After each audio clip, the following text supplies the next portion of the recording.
Today is April 10th, 2021, and the Tucson Astrologers Guild is proud to present Steve Weiss, longtime friend of the Guild. From his Signs of Success, the remarkable power of business astrology, to Signs of Taste, a gastrological guide and recipe book, to his current volume, Steve has entertained us with his wit and his wisdom. You may have remembered Steve from his part in the panel, our December panel, when he used astrocartography to give us a heads up as to what's coming this year and various locations around the globe. Well, today he's coming back to talk about his book, 96 Incarnations. The 96 Incarnations. And I'm so looking forward to hearing all about this and his PowerPoint and everything. So let's give a warm welcome. Put your hands together and welcome Steve Weiss. Everyone's on mute, yeah. Well, they can. It's a visual. It's a visual.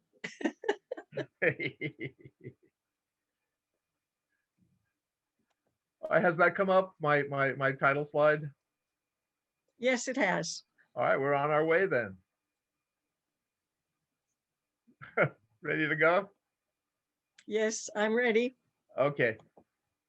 Well, thank you all very much for taking some time today to join me and to witness what happens when a lifelong dilettante astrologer getting close to the end of his astrological life looks into his soul and discovers to his amazement that there's one more book left in him. And this book represents my final thoughts, I think, my final formal thoughts on astrology, and it also will betray that I have a fondness for People magazine.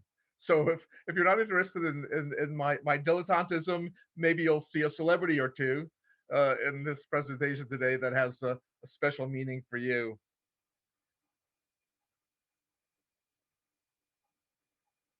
When I sat down, I'm just going to try and collapse some photos, hide the thumbnails here. Okay, when I sat down to reflect on over 50 years of astrology, and I am a dilettante. My career has only been in and out of astrology over 50 years, but it's been a 50-year passion. But like most of you who are here today, you know a million things about astrology. You know techniques, you know relationships, you know data points, you know how things relate to one another. It's an endless field, as large as the universe itself, because let's face it, our subject matter is the universe itself. But as you get closer to the end, you start to think, yeah, but how do you bottom line this? What you know about astrology, all of these incredible techniques and all of this apparatus that you've accumulated, and many of you are age peers of mine, so you've been in this as long as I have. You want to know, so of it all, how do you bottom line it? Where do you get to where you can actually say, well, this is in a simple sentence, in a simple phrase, where do you get to? Where do you end up? And as I was doing the research for this book, I came across this famous quote by T.S. Eliot, the Nobel laureate American poet, who said in the Four Quartets, "And the end of all our exploring will be to arrive where we started and know the place for the first time." That really resonated with me. So I figured that astrology was no problem. When I realized that all it took was to get back to the beginning and understand it in a way that you never understood it when you started out, that astrology was no problem. There were only two things that mattered. One was the sun, your zodiac sign, the thing that you've sloughed off. All of you here have sloughed it off because it's too simple. It's the baby step. It's step number one, the sun. But the sun represents our awareness of self. What sign are you? That question that we seem to feel maybe even a little beneath our expertise. It's like I'm telling doctoral students about what they learned in nursery school. But bear with me today. as we explore the sun as the awareness of self. And by now, you've probably guessed the second component that I'm going to talk about. That's right, the moon, awareness of spirit. The sun answers the question on the most powerful, basic way. Who am I? The sun wants to know, who am I? The moon, which is every bit as part of us as the sun is. But the moon is the awareness of spirit, the part of us that is mysterious on purpose. It represents a connection to something outside of us that's animating us, the nonlinear, the emotive, the data that defies rational description. If you can get to a point where you really appreciate the integration of sun and moon, you can take the rest of the afternoon off and have a snack. I have nothing but delight in my soul for all of the things that astrology has taught me, all of the planets, all the stars, all the constellations, all the techniques. But sometimes we just run by the sun and the moon when we get to a certain point. And now, as again, from the perspective of somebody who is trying to bottom line something, to try to get to a conclusion, I realized that I returned to the sun and the moon and wanted to look at them in an informed way. Oh, I just lost my presentation. Come back, presentation. What happened? I need my presentation. Okay. Share the screen. Here we go. All right. Now, today I'd like to give some credit where credit is due, because as we discuss the relationship of sun and moon today, I'd like to show you the two teachers who put me on a path that's especially relevant here today, because these two men, Dane Rudhyar, who I'm sure all of you are familiar with, and Mark Robertson, who probably many of you are familiar with, a contemporary astrologer, the late Dane and the late Mark. They introduced me to the concept that the relationship of the sun and the moon was part of an evolutionary myth. That if you looked at the phases of the moon, you were dealing with an evolutionary tale of the soul and the spirit. Now, Rudhyar, I'm going to tell you a little bit about my beginnings in astrology. Not so much that you'll be sorry that you came today. I'm not going to bore you with an endless story about Steve Weiss, but I want to tell you a little about my encountering Rudhyar and Robertson. When I was in college, way back in the Pleistocene era, when dinosaurs roamed the earth, back when I was in college, I was interested in a relationship with a young lady who was interested in astrology. And I asked her to give me any books that she thought I might like to read that would set me on the path of learning about astrology.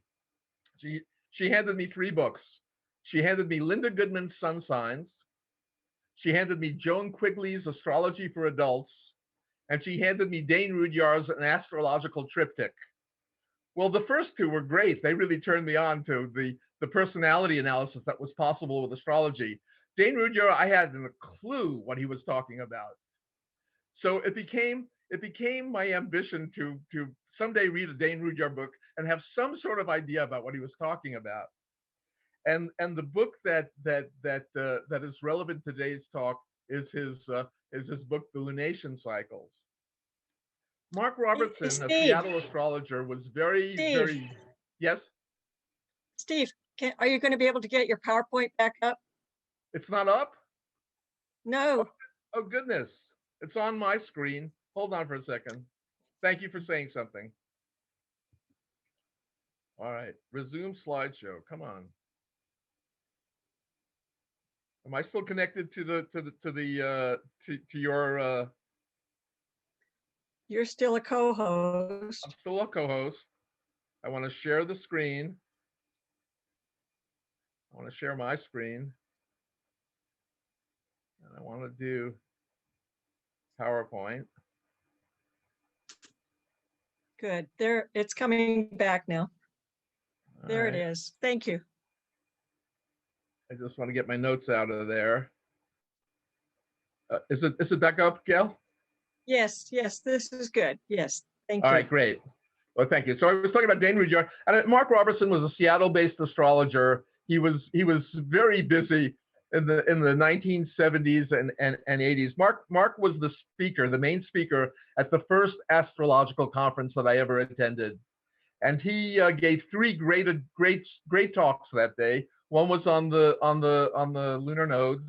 One was on Pluto and the houses, and the last one was on the lunation cycle, at a time when he was clearly adapting a bunch of Dane Rudhyar's work.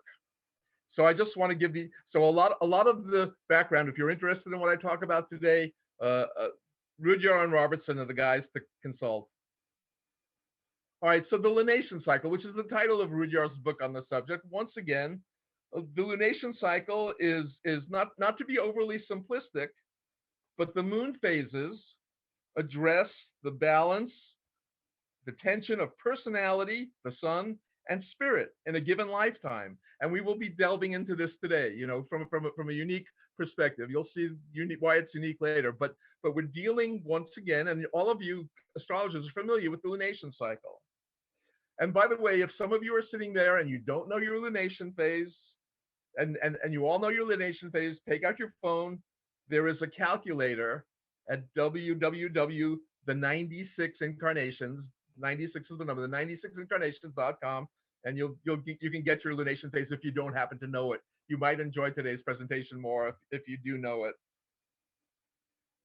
Now, in a discussion of the moon phases, we have a tendency to forget the sun, or just perhaps to stipulate in our minds that it has an importance, but we're looking at the moon. When we talk about the lunation cycle, we're into that mysterious part, the spirit part of astrology. We're dealing with the growth of our spirit.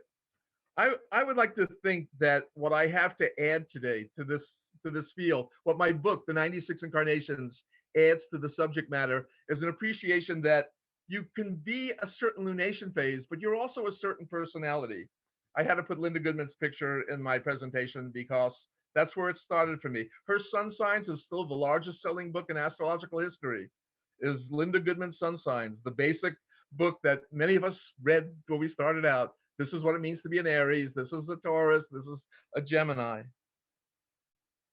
And so the title of my book, The 96 Incarnations, you may have already figured this out. For each of the 8 lunation phases, there are 12 sun signs. 8 times 12 is 96. So basically, my argument today is that you evolve through a series of incarnations, and once again, this is myth. It's not. I'm not trying to sell it. I always am cautious when I'm dealing with people who are non-astrological. I'm not saying that I have the scientific proof of this, but this is a myth that is rather beautiful. And it has to deal with the fact that we evolve, our soul evolves along with our personality through multiple lifetimes. And conveniently, thanks to Dane Rudhyar and Mark Robertson, I can say, well, this happens 8 times, that the nature of the myth that we're dealing with today is that our soul grows over 8 incarnations. And you can be one of 12 signs. So that's the 96 incarnations of the title. Now, we can't talk about astrology without at least acknowledging the stars, that stars exist.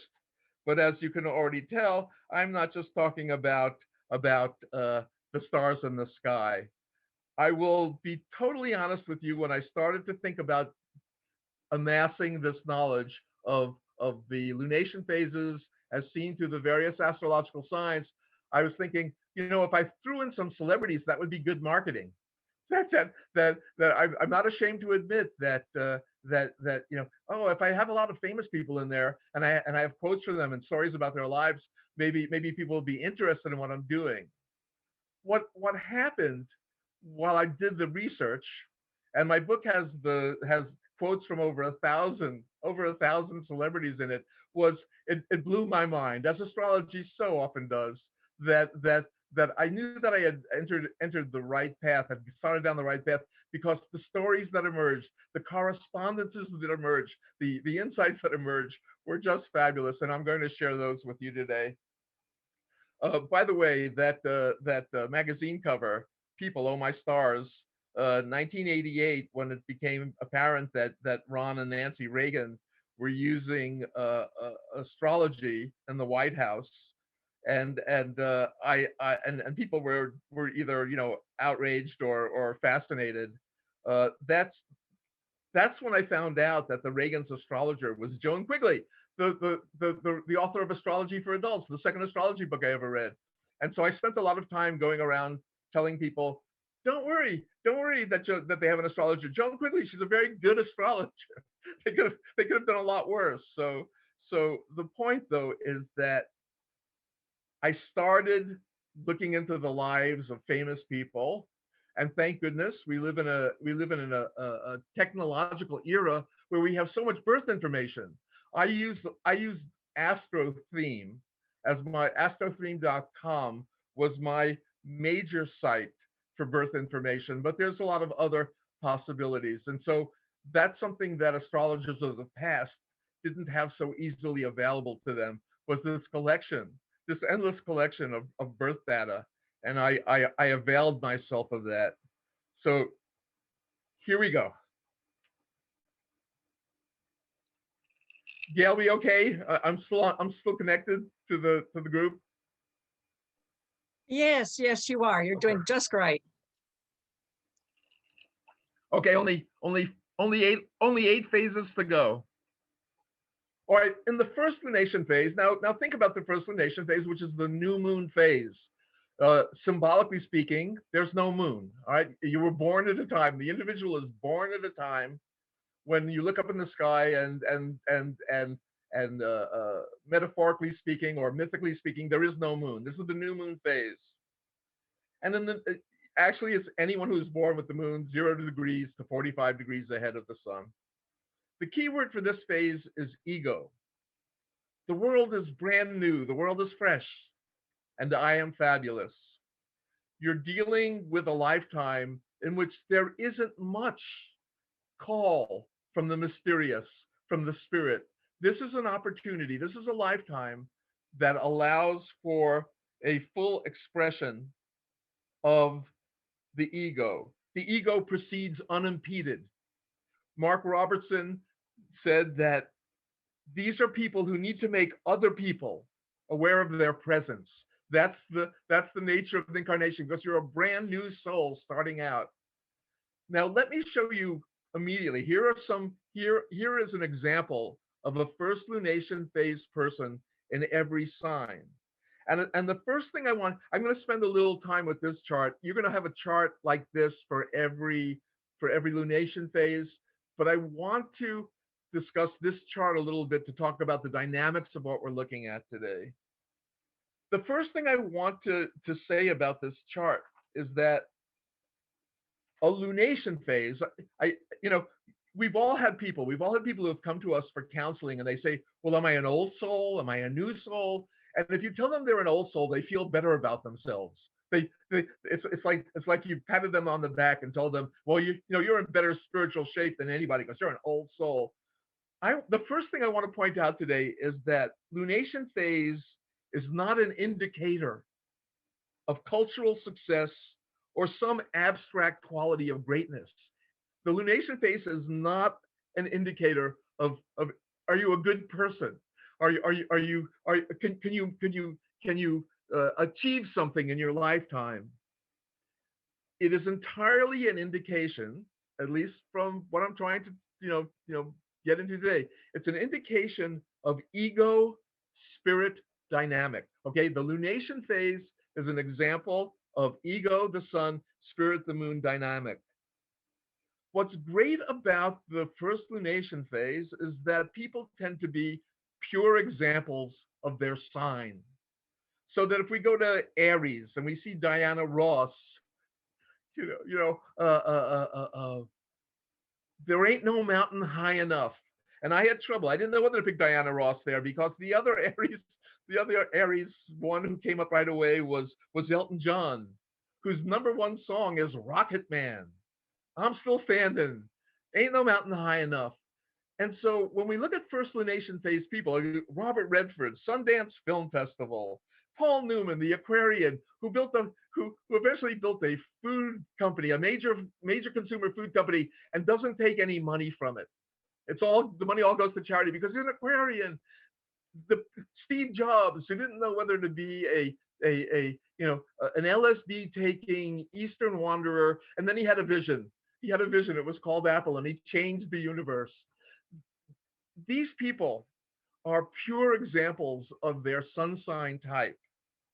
Now, beyond that, if you look at this chart, you start to see links between some of the people here. So Robert Redford and Paul Newman, their most, their biggest box office work was done together in The Sting and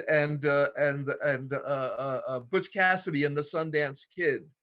One of the things that I learned, and you'll see countless examples today, is that people in the same lunation phase vibe really well with one another. They create things, they get each other on a level that makes them synergistic to the extreme. As you're looking at this, you might notice Anne Margaret and Elvis Presley. Viva Las Vegas. I'll tell you a story that you're not likely to know. Henri Rousseau and Pablo Picasso. Rousseau was essentially a street artist. He was selling his paintings on the cheap on the sidewalk, and Picasso walked by Rousseau's painting one day, and the way that the art historians describe it is that Picasso had an epiphany that Rousseau was a genius. Now Rousseau was not known. He was a nobody, but Picasso was the one who said, "This is the guy. This guy has it going on." And Picasso immediately went and found Rousseau's studio and sponsored a reception for him so that people would be exposed to Rousseau's art. This happens over and over again in these slides, and you have these phenomenal pairings of people who are famous because of the other person in the pairing. And that's obvious. If we go, obviously I can't do 96 variations. If you were still in the room 96 variations from now, I would probably call triage for you. It's too much. But I am going to take every lunation phase and pick one sun sign because the details, the richness of this is worth experiencing. So here we have first lunation phase Capricorns, Nixon, Elvis Presley, Muhammad Ali, and of course Mrs. Obama. And the quote from Ali, "I am the greatest." I said that even before I knew I was. We're dealing with pure Capricorn energy. We're dealing with the kind of life force, the kind of solar energy that gets on top. Somehow it gets on top, and they'll fight their way. And once they get on top, everyone knows that they are the greatest. But here, let's look at Nixon and Presley. You may or may not be aware that Nixon and Presley were very close. Now, if you didn't know this, who the heck is going to pair Richard Nixon and Elvis Presley as empathic spirits? But they were empathic, and they were empathic for a very good reason. They both hated the unrest of the Vietnam era. What they hated was the anarchy, the political anarchy of the kids, of the hippies, of the people in the street who wanted to overthrow a hierarchical society. My generation, back in the 60s and 70s, both Presley and Nixon needed the hierarchy. And so it's almost sad, but Nixon made Presley a drug czar. Okay, Presley's role in the Nixon government was to try and ratchet down drug use. Elvis Presley ratcheting down drug use is a pretty funny state of affairs. But I share this with you is that you can feel the Capricorn vibe very strongly with all of these people. Yes, Muhammad Ali has a lot of Leo in him too, but it's that sense of, I'm the greatest and I am unapologetically the greatest. And even though Michelle Obama has, grace and dignity, there's no doubt that she was large and in charge as far as first ladies go. She created a new archetype, and she was the top dog in that cultural revolution, that part of the cultural revolution of the Obama years. So this is where I feel that adding a sun sign to a lunation phase is both instructive and very much fun. So let's go on to the second lunation phase. What's that about? The second lunation phase, crescent moon, 46 to 90 degrees ahead of the sun. Here the keyword is attachment. These are souls. This is an incarnation where the moon has just become a sliver in the sky. Okay, artistically speaking, aesthetically speaking, the moon has become a little crescent in the sky. And so the individual who has the second lunation phase moon knows that the world is calling. But the issue for the second lunation phase person is that they feel trapped. In other words, the second lunation phase person wants to express their ego, as we all do. They all want to express their identity, but there is a little hitch in their giddy up. Something is holding them back. I sometimes refer to this lifetime as the fly and flypaper life. You know you want to fly, but you're stuck to something. You're stuck to something in your cultural tradition. You're stuck to something in your family life. You're stuck to something in your personality that's holding you back in some crazy way from evolving. While doing this, I once flashed on that notion of a crescent moon, and you're hooked on the horn of the moon, and you're like your shirt's hooked, and you're trying to get away, but there's something in your past, there's something in your conditioning that's making separation hard. So who are some of the exemplars of this lunation phase? If you look at Jackie Chan, his story is very much one of trying to separate from the Chinese culture in which he was birthed to become a star in the West. Uh, Shirley Temple, who's familiar to all of us, she became the U.S. ambassador to the UN. She pulled away far from the roots of her childhood fame.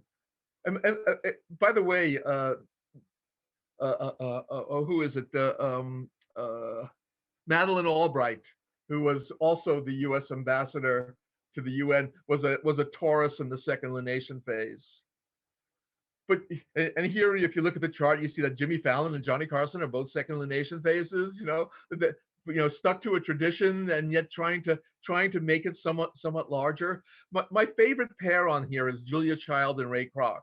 All right, ordinarily, wow, who could be more different than the French chef and the guy who started McDonald's? But both of them lived a lifetime where they tried to guide Americans away from vested dining habits. All right, second lunation phase always smacks a little bit of Cancer. And so the notion that Julia Child and Ray Kroc had to they moved culture by getting people to consider food differently. In Julia's case, it was the idea of hey, French cuisine and French techniques and sophisticated cooking had a place in the American culture. And Kroc, of course, you should sit in your car and eat. That we're busy people.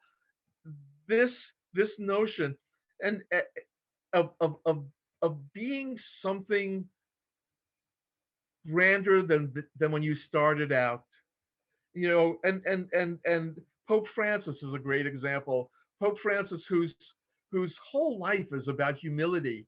He's the most humble of all the popes that we've known in our lifetimes. But then having to run the institution of the church, that's his story. Is the stress between his own spiritual roots and the institution that he is trying to change into something other than where it started out. Here, let's look at second lunation phase Aries. We have 6 actresses up on the screen. All of them are second lunation phase Aries. I always say I am a realist, and my mom says, no, you just have anxiety. We have Jessica Chastain. We have Betty Davis. We have Doris Day. We have Jennifer Garner, Keira Knightley, and Emma Thompson. So why are all of these actresses alike?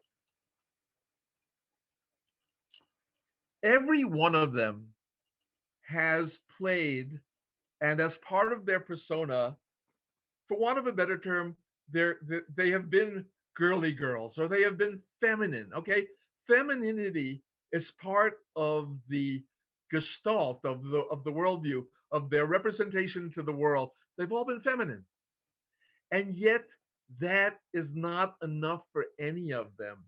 And so you have six actresses, all second lunation phase Aries, and the story here is feminism.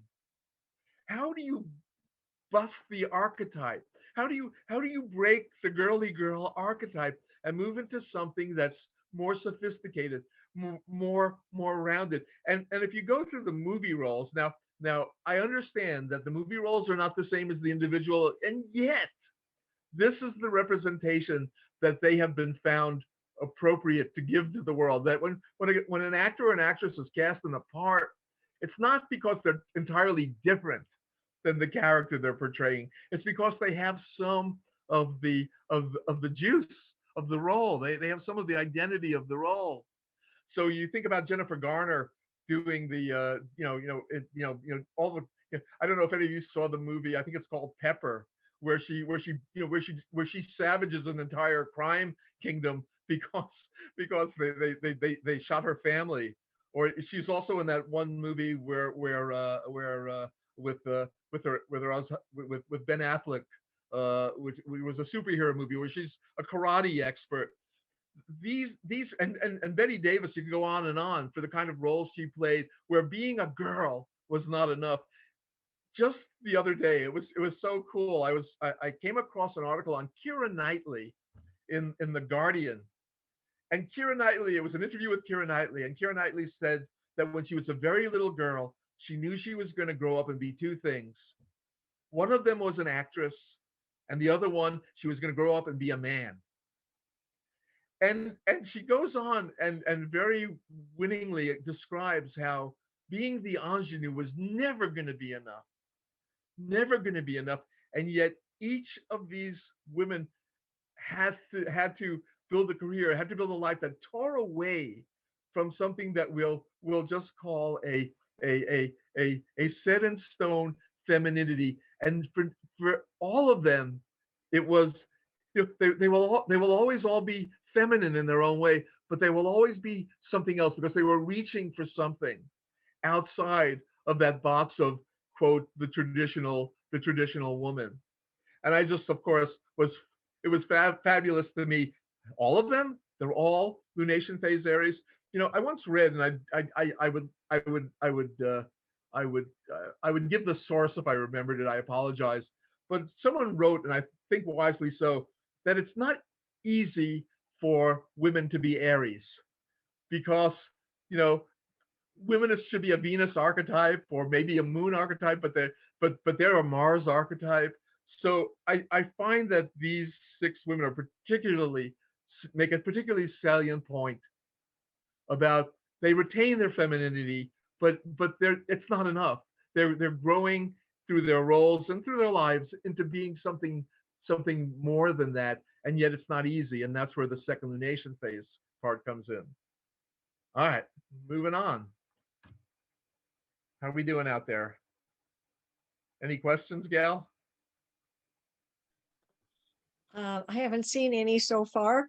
I, I gave one person a recommendation to watch the video that will send them the link to, so they can catch up where they miss. Right. Anyway, great job. Okay, we'll keep going. Third lunation phase, the first quarter moon, 91 to 135 ahead of the sun. Here the key word is volatility. The world is chaotic. I am resolute. All right. What happens is, so now here's the lifetime in which you've managed to separate from your roots. You've managed to leave the nursery. You're out in the street. you've gone out into the world, but you lack spiritual mastery. You lack the ability to control this quarter moon that's hanging in the sky. Oh, there's plenty of spirituality there, but you're fresh to the experience of of taking your ego and pairing it to the mysterious part of yourself. You're not facile at it. You're not easy. It doesn't come easily. So the world for a third lunation phase person is experienced as kind of chaotic, and what it yields are people who either externally or internally, they're very active and aggressive. They give off a vibe that they don't know what they are doing, but they have no problem in falling down and getting back up again. One of the things that Robertson said about these people is that sometimes they can appear unpolished and bumbling and crude, but they will let themselves go on and on. There is no defeat in these people. They believe that they will persevere. I am resolute. If you beat me, I'm going to get right up. I sometimes think of it as the, since I see this as an evolution of the soul in terms of age. These are the people who knock down the blocks all the time. They build the blocks, they knock down the blocks, and then they build the blocks up again. That's the dynamic of the third lunation phase. Uh, and the issue, one of the issues for the third lunation phase is that these people believe in luck. All right, that's why they keep going on and on. They seem to have a really good relationship with being lucky, so that if they get sideswiped by the car, the car is owned by a humanitarian billionaire who takes care of them for the rest of their life. That if you are a third lunation phase person, you could corroborate this. But if you talk to third lunation phase people, they don't believe they're down forever. They never believe it's the John Steinbeck thing. It, I think it's the John Steinbeck story. I'm not sure, but if the room is half full of horse manure, there must be a pony in there somewhere. That's third lunation phase. You're gonna manage. So who are some of the people? Who are some of the celebrities that are third lunation phase people? Sylvester Stallone popped out at me immediately. And by the way, also third lunation phase is Charles Atlas, also Lou Ferrigno, who played the Hulk. The point is that violence, aggression, and faith in yourself are going to get you very far. Those of you who are in my generation, you will never forget Nikita Khrushchev, the leader of the Soviet Union, sitting in the UN banging his shoe on the desk. He took off his shoe and started banging the desk in the United Nations to register his disappointment with what was going on in that forum. These these are people. Think about Jackson Pollock, who may be the foremost of the abstract artists. Yeah, well, I'll just take this paint and throw it in the can at the canvas. Why not? Why not just make it a totally emotional, physical, volatile throwing of paint at the canvas, and then I'll become a famous artist. Uh, I know that every one of these. By the way, is anyone like me? Taraji Henson and Queen Latifah. I've confused them all the time, but I was just fascinated to find out that they were both in the same lunation phase. The point is that there's no stop. James Brown and Little Richard, both of them, third lunation phase. They'll just bang on the piano or they'll dance until they win. They just keep at it until they win, and that's the glory of the third lunation phase. Now, lest I've offended anybody, I've got third lunation phase people out there thinking, is he calling us stupid? Is he calling us bumbling? Is he calling us incapable? Well, let's look at third lunation phase Aquarians. All right, these are all third lunation phase Aquarians. Three of the most famous sportsmen on Earth. Wayne Gretzky, the great one, still arguably the greatest of all time in hockey. John McEnroe, not the greatest by record, but maybe the most influential tennis player in history, John McEnroe. And of course, Jack Nicklaus, who will be in the argument with Tiger Woods till the end of time, who's the greatest golfer ever. These three guys, these three guys are third lunation phase, bumbling, aggressive and falling down. Hardly. As Wayne Gretzky says, a lot of times I can turn and pass without even looking. This gives you a good sense of the Aquarian lens put over the third lunation phase, because every one of these three incredibly famous, incredibly accomplished, incredibly great athletes, every one of them has said that has talked at length about the process of visualization. Every one of them has talked about how they saw things that happened in their sport before they happened. They described a higher sense that they can tap into. And they have so much faith in the outcome that the details are close to inconsequential. At the very least, they're inexplicable. They just have a knack for putting the ball or the puck wherever it needs to go because they see it happen before it happens. This to me is pretty interesting when you're thinking, oh, that's pretty Aquarian, isn't it? That ability to be, in essence, a radio receiver, an electronic receiver that's tapping into something that most people just, they're not wired to do it. But Aquarians are wired to do it. So in the midst of the chaos of sports, these guys just they're getting messages. They don't worry about they don't worry about it. They'll lose some, they'll miss some shots, but for the most part, they're tapped into something, that allows them to be heroes, even in the third lunation phase. They're willing to be aggressive, they're willing to compete, they're willing to lose and then go on to win again. But it is that Aquarian sense. I love this Aquarian in the third lunation phase. That no, they're wired. Yeah, it's crazy out there. That they live a competitive life, but they know what's going to happen next. Steve, we do have a question in the chat. Okay. From Ken. He's wondering, each month when the moon is in your lunation phase, is that a power time for you that month? That's a very good question, and I don't really have the observational answer to that. Before the meeting started, and I'm so sorry, I've forgotten your name, and I apologize. But the young lady who's a member of your group, Sleeve. what's her last name? Sleeve, yeah. She was talking about how this is an eighth lunation phase. We're in an eighth. We're almost in a new moon. We're at a crescent. We're less than crescent. We're just a few degrees away from the new moon. That we're in the eighth lunation phase right now. And in answer to that question, I will say it crossed my mind. Oh, I'm so happy we're doing this in an eighth lunation phase. That's perfect, because as we build up here to the eighth lunation phase, we get a sense.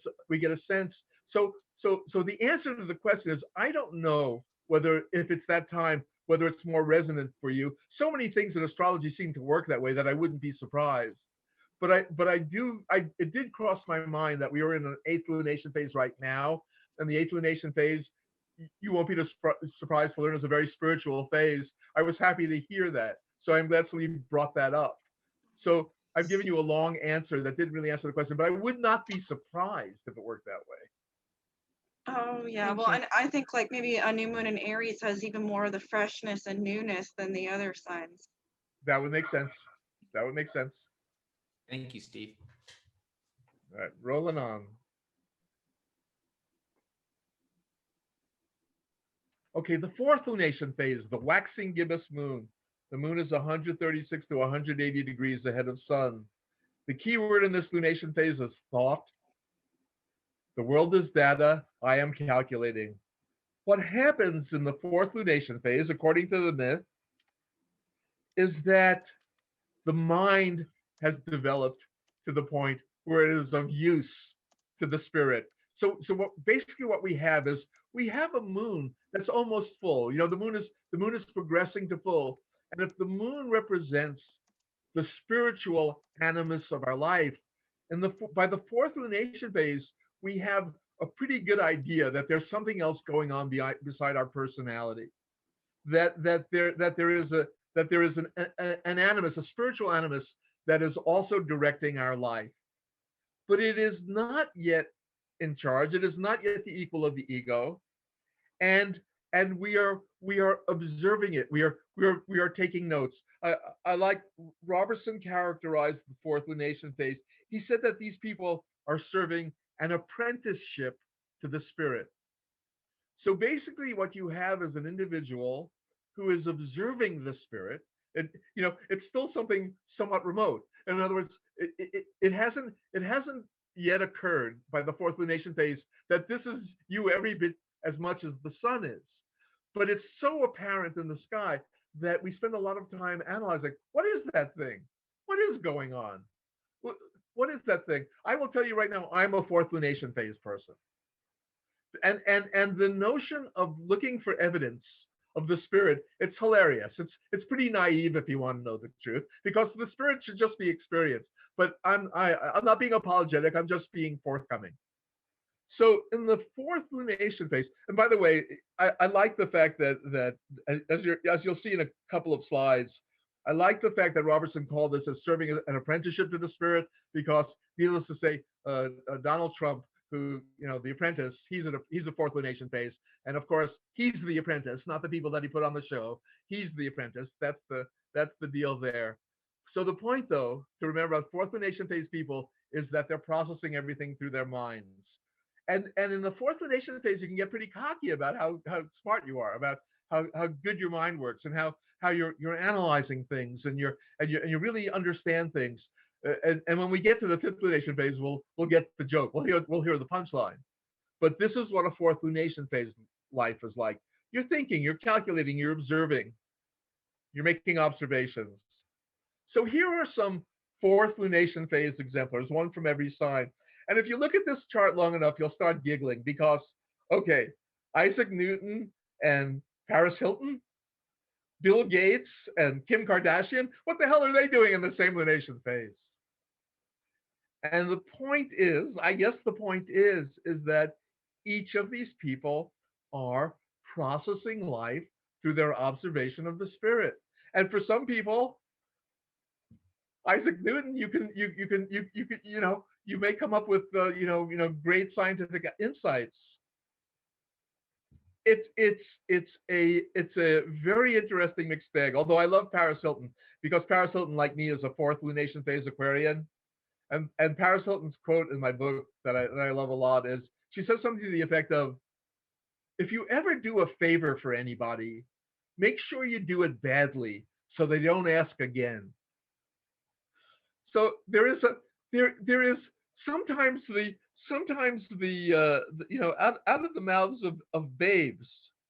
But this is the point of the fourth lunation phase. You're trying to reconcile a series of contradictions and vague truths and original ideas. All right, you're trying to take all the things that you know, all the things that you observe about life, the crazy things, the mundane things, the truly overwhelming, profound things, and you're trying to bottom line. It's a life in which you're trying to understand, and you don't understand until the spirit, sets itself up as an equal partner. But there's a lot of learning. There's a lot of learning that goes on in this particular lifetime, and there's a lot of wry observation. So if some of this sounds like Gemini to you, that this is a Gemini life under all circumstances, well, let's look at some fourth lunation phase Gemini. What a crowd. Henry Kissinger, Donald Trump, Newt Gingrich, Edward Snowden. And I love the Kissinger quote, "It is not a matter of what is true that counts, but a matter of what is perceived to be true." All right, fourth lunation, take a Gemini, put it on top of the fourth lunation phase, and then you understand Gemini and you understand the fourth lunation phase.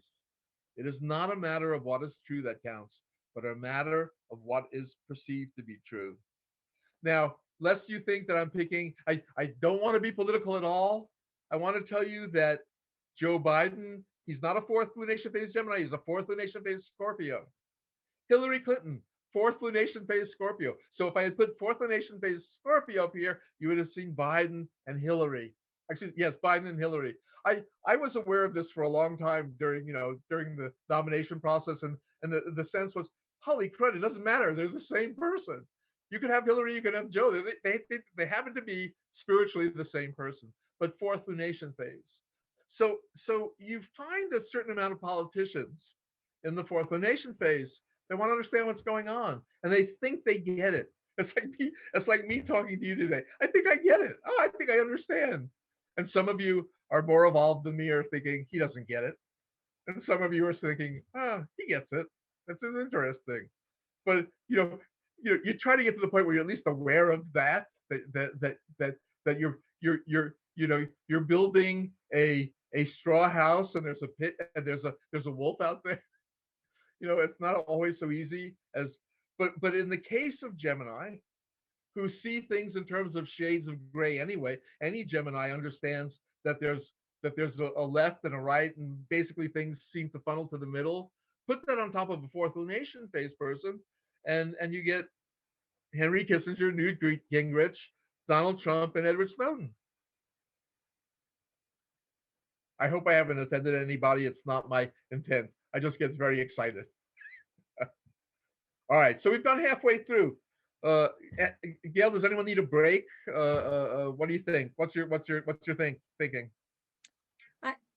It's however you feel. I mean, other people can mute their video, stop their video and mute themselves and go off to the bathroom. But if you want to take a short break, that's certainly up to you. No, I'm on a roll. I forgot we're on Zoom. People can just disappear without anybody knowing. All right.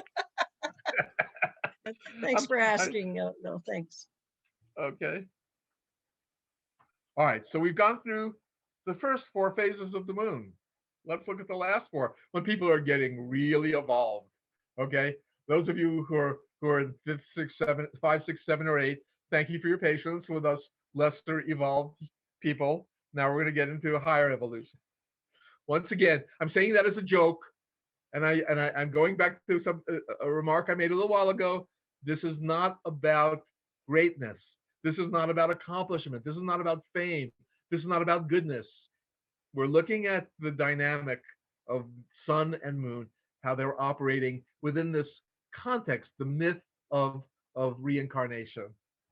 All right, 5th lunation phase, the full moon. Oh, okay. The full moon is just a heck of a time. People in the 5th lunation phase, if there are any of you out there, you have my condolences, because in the 5th lunation phase is the moment in which the ego finds, okay, the personality, the sun finds out that it has an equal.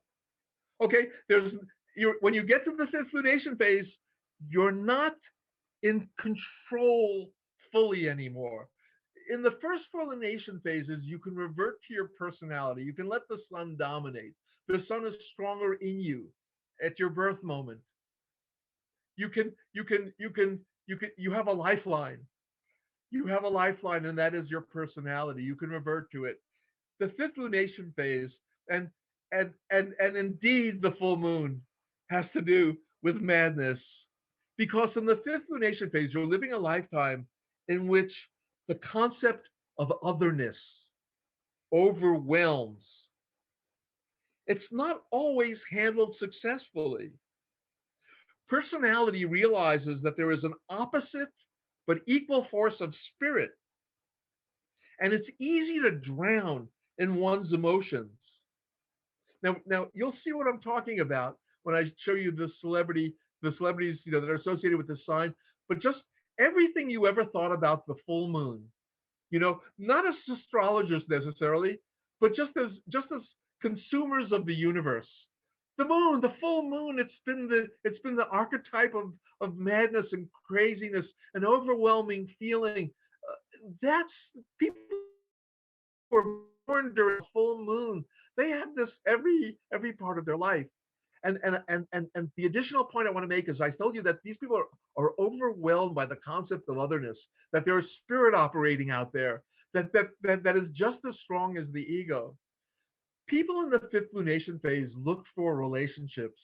Fifth lunation phase people, in my research and in my astrological practice, fifth lunation phase people need partners, and they have the damnedest time finding partners.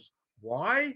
Because the potential partner comes to the partnership and is holding a sippy cup, right? When you were a kid, you had a little sippy cup where you had your juice, and the fifth lunation phase person comes to the scene with a fire hose. So the person who is trying to just feel out the nature of the emotional attachment of the otherness, they get drowned. And as you will see here with some of these fifth lunation phase exemplars, you mean Lady Gaga and Judy Garland and Linda Ronstadt and Taylor Swift and Aaliyah, they're, they're all fifth lunation phase. How is it that Lady Gaga and Adele and Taylor Swift and that must be he must be making that up. But so this is how I was so totally delighted when I was doing the research, and I'm going, really, her too, her too, her too. But in the context of what I was saying here, you can see, and the two greatest male ballet stars of all time, how'd that happen? Baryshnikov and Nureyev. It gets very intense here. It's crazy. Otherness is needed to make sense of relationships, but they fail. These are romantic icons. Judy Garland, they're romantic icons with a whisper of lunacy and plenty of divorces. It's hard to find one of these people that's just happily married or has a life partner that they're just happily settled down with. I guess Bacall and Bogart, but even that is kind of a strange one. But the point is that it's difficult. I mean, every Taylor Swift song I confess I'm an older guy who has a liking for Taylor Swift music, but Lady Gaga too, and Judy Garland or Adele, they're all singing about love, but it's tortured. It's torture. If you listen to enough Taylor Swift music, you know that she is always awake at 2 a.m. and she is always thinking about a relationship. Seriously, if you listen to enough of her lyrics, oh man, it's 2 a.m. again, and she's thinking about the guy she was just with or the guy she's going to be with. It's exhausting. It's emotionally exhausting, and for people in the fifth lunation phase, their lives can be emotionally exhausting because they're coming to terms with feeling in the most major way possible. The tide is rushing in. So under these circumstances, who are we going to look at? You got it, of course. We're going to look at cancers. So here are famous fifth lunation phase Cancer. And Robin Williams quote, I used to think the worst thing in life was to end up alone. It's not. The worst thing in life is to end up with people who make you feel all alone. All right. If you're looking at this, some of you have already picked out those three guys in the middle, Robin Williams, Anthony Bourdain, the chef, and Philip Seymour Hoffman. You're all learned people of the world. You all know what's going on. All three of them died by suicide. Now, I am not going to sit here and tell you that because you're a fifth lunation phase Cancer, you're going to die by suicide. But I am not above making a point about the intensity of the animus of the fifth lunation phase life. These people just despair of being understood, of being connected in the way that they are capable of connected. And if you just, those of you again of my generation who remember early Robin Williams as Mork on Mork and Mindy, or his original comedy routines on The Tonight Show and so forth, he was totally out of control, totally crazy, totally writing something that most of us can barely contemplate, much less actually ride. We don't know why Anthony Bourdain took his life, and Philip Seymour Hoffman was sort of a private individual too. But it's just, I couldn't resist seeing that, oh, all of them are fifth lunation phase Cancer. Now I want to tell you the other two pictures because I don't want fifth lunation phase Cancers to leave depressed. On the right hand side, the picture on the right hand is a painting by the great Russian Jewish artist Marc Chagall, who has a fifth lunation phase Cancer, has the full moon in many of his paintings. He was very interested in the full moon as a subject. Marc Chagall lived to the age of 97.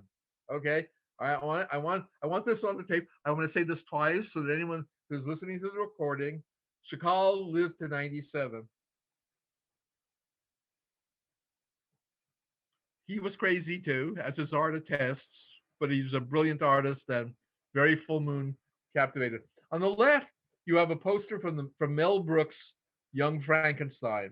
And if you've ever seen the movie or seen the play, you know that the full moon is a really important piece of the presentation. Mel Brooks is a fifth lunation phase Cancer. He's alive. He's 94 years old. And for those of you who happen to be Mel Brooks fans, you also know that he is the 2,000-year-old man. And so Mel Brooks is the oldest person in my presentation. He's 2,000 years old. Those of you who are Brooks and Carl Reiner fans know what I'm talking about. So the point is that I don't want people to say, "Oh God, I'm going to leave here and you know and just get totally depressed." No, no, no, no, no. We're astrologers. We're studying this today. I can't help it. I'm a fourth lunation phase person. I have to present the data, but there is an intensity to the fifth lunation phase life that's revealed in the people who are fifth lunation phase. And just think about every one of those singers: Adele, Taylor Swift, Judy Garland, Lady Gaga, all of them. They're all singing their souls out. They're all animated by this incredible awareness that the emotions, that the mystery, that the spirit is every bit as important as the ego. So what comes next? Please, Steve, get us out of the fifth lunation phase. No, I'm a wise guy. All right, sixth lunation phase, the disseminating gibbous moon. The moon is 226 degrees to 270 ahead of the sun. In this phase, the key word is realization. The world is purpose, and I am consecrated. According to the lunation phase matrix, in the sixth lunation phase, this is a wonderful lifetime. Congratulations to those of you in the sixth lunation phase. Because by the sixth lunation phase, if we go back to the myth of reincarnation, by the sixth lunation phase, the soul has taken over. There is a sort of spiritual stasis. There's a maturity that allows one to perform with extraordinary focus and proficiency. The spirit has been idealized, okay? It has been idealized and internalized. And it now can be expressed in one's life work. As you will see, cultural icons are created in this lifetime because we have mastered the spirit and we are going to consciously and creatively express it. Now, before I show you the people who are sixth lunation phase, I'm going to alert you that life is frequently beautiful. The people who are in sixth lunation phases are frequently beautiful, but some of the worst people in history are also sixth lunation phase. And Mark Robertson said that the sixth lunation phase speaks to the use of the previous lifetime. The sixth lunation phase talks about, well, how did you do in the fifth lunation phase? Did you find a way to balance? Did you find a way to be both ego and spirit in equal measure? Did you master that in the fifth lunation phase? Because the sixth lunation phase is kind of a report card that says, how did you do in your fifth lunation phase? In any regard, people who are sixth lunation phase people, people are affected by the way you feel about your life. All right? People vibe to your vibe because it's so coherent. It's so true. The spirit is so internalized. You radiate who you are. So without further ado, who are sixth lunation phase people? Okay, if you're looking at the list, you can see you got Mother Teresa there and you got Adolf Hitler. I like the fact, think about Adolf Hitler and Winston Churchill, both being sixth lunation phase. World War II had to happen, didn't it? It just be the strength of their personalities. They were both so entirely who they were. Albert Einstein, Mother Teresa, Tom Brady, the greatest of all time for you football fans, Pele, the world's most famous, Marilyn Monroe. Okay, Marilyn Monroe was the quintessential sixth lunation phase Gemini. So much, so luminescent, so smart. And any of you have taken any time to read Marilyn, to read how she processed her own life, playing playing the dumb blonde, but being the smartest person in the room, being so in control of everyone. Lord knows why she had to be wiped out, but the point was, these are people that are just, beyond famous. They're icons.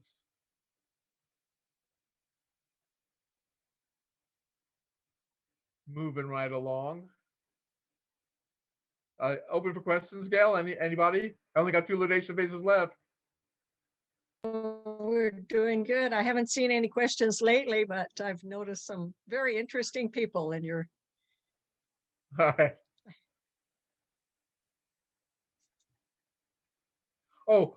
Sixth lunation. Right, I hadn't done I chose Libra for the sixth lunation phase. And so we have two of the most unlikely match. This is a pretty unlikely match. And we're back to T.S. Eliot. I promised you more T.S. Eliot for you T.S. Eliot fans. So we have T.S. Eliot, sixth lunation phase Libra. Here we have a Nobel Prize winning poet, famous nihilist. Okay, he's also famous for writing the lyrics for Cats, but that's a story for another time. But T.S. Eliot, to do the useful thing, to say the courageous thing, to contemplate the beautiful thing, that is enough for one man's life. T.S. Eliot. And then you have Groucho Marx, the master of screwball comedy. Those are my principles. And if you don't like them, well, I have other. Fairly diverse philosophical points of view. So here's the great thing about T.S. Eliot and Groucho Marx. T.S. Eliot and Groucho Marx, for many, many years, had an epistolary relationship. I'm sorry, I was a lit major in college. I'm still trying to get the value out of having studied literature in college. So epistolary means that they wrote letters to each other for many, many years. They had a big admiration for one another. T.S. Eliot loved Groucho Marx. Groucho Marx loved T.S. Eliot. The interesting thing is that they got together finally. They had corresponded for years without meeting, and then they arranged a meeting. We don't know. T.S. Eliot didn't make a formal comment, or if he did, we didn't see what he had to say about Groucho. Groucho, we know, was very disappointed in the meeting. Groucho wanted to talk to Eliot about nihilistic philosophy. All right, Groucho wanted to talk about the wasteland. He wanted to talk about Eliot's very serious, deep, nihilistic philosophy. All Eliot wanted to talk about was Night at the Opera and all of Marx's screwball comedy. And according to Marx, they weren't able to negotiate that divide. Neither one wanted to talk about themselves. They wanted to talk about the other guy, which I think is fairly Libra. They had so much respect and such passion for the other that they didn't really even want to talk about themselves. They wanted to mine the spirit of the other.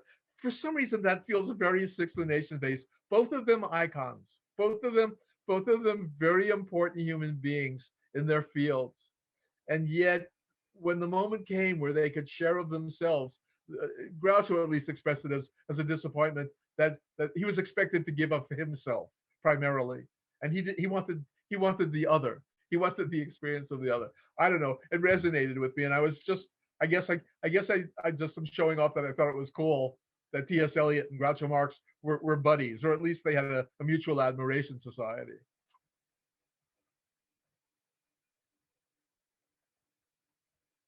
Seventh lunation phase, the last quarter moon. That is Keanu Reeves there, who if you're looking closely. The key word for the seventh lunation phase is liberation. The world is an adventure, and I am authentic. The seventh lunation phase is some the last quarter moon phase. It can be difficult to talk about because because the seventh lunation phase is is a lifetime in which you've made your imprint in the sixth lunation phase. The seventh lunation phase is kind of a I don't know, a sabbatical. It's a it's an adventure. It's the spirit. You haven't gotten to the end of your reincarnation cycle, but you are so advanced in your reincarnation cycle that you've pretty much done it all. And so the universe, life, the myth offers you the possibility of doing something, whatever you choose, and whatever you choose, it is very, very real. The spirit has become a known and elastic partner. Okay, the spirit is elastic. It is now malleable within you. You know it. It doesn't frighten you, and so you can use it to fuel the imagination. Uh, Robertson called it the different drummer lifetime. He said there's these are people who are listening to their own beat. You know, they're hearing their own music, and so they'll Robertson said that these are people who will do one thing for part of their lifetime, and then they will announce that they are something else. What I've observed in doing my research and in thinking about this is that seventh lunation phase people may change over and over again, but whatever they choose to do, they will do it authentically. I have a son, and my son is in the seventh lunation phase, and my son is a data engineer. Okay, a real STEM guy. He's a data engineer for Amazon. And whenever the phone rings, I say to myself, okay, this is the one. And when I say this is the one, I fully expect to pick up the phone someday, and my son is going to say, okay, Dad, I'm now a forest ranger. I'm in Montana. I'm on a mountain, and I'm looking for bears. I would not be surprised. That is and he's a very good data engineer, but he would be a very good forest ranger too. And that is the sort of individual you encounter in the seventh lunation phase. They are living an adventure. The other thing that was just astonishingly just so weird, everybody in the seventh lunation phase rides a motorcycle. It got very, very funny. There's so many motorcycle people in the seventh lunation phase. They just get on a motorcycle and they go. All right. So you see Steve McQueen, as the Aries in the seventh lunation phase, and of course you see Evil Knievel. In the seventh lunation phase, you're just ready to get on the motorcycle and jump over the canyon. Why not? Or you're Amelia Earhart. Yeah, I'll just get in the plane and just fly off. You may never see me again. I always thought that Meryl Streep, that one of the reasons she has so many awards for acting, so much deserved acclaim as an actress, is that when she plays a part, and she's played so many different kinds of individuals and so many historical figures, nobody can invest in the personality of a part like Meryl Streep because it vibes with her nature. Okay, I'm going to be this person for a while. I'm going to just be this person. By the way, Walt Disney, Sagittarius, Walt Disney, Steven Spielberg is also a seventh lunation phase Sagittarius. If you'll do me the great honor of buying the book or reading the book, you will see that this happens so much that it's like all of us who are astrologers, we encounter synchronicity in the world so often that we forget to be amazed. Every one of you, I guarantee, if you've been in astrology for any amount of time, things happen. Things just link up that have no reason to link up. And you go, oh yeah, of course they did, because the moon's in Virgo and Mars is square. This is my book. Using the medium of celebrity, it's just if you like this kind of thing, I am barely scratching the surface of the book. Oh, and I started to say about Steve McQueen. Uh, uh, um, I could have picked I could have picked Charlie Hunnam if any of you know the actor Charlie Hunnam, he was the motorcycle gang leader on oh God, what was that show about the motorcycle gang? Hey, this is pretty good. This is the first time that I'm having an absolute mental blank.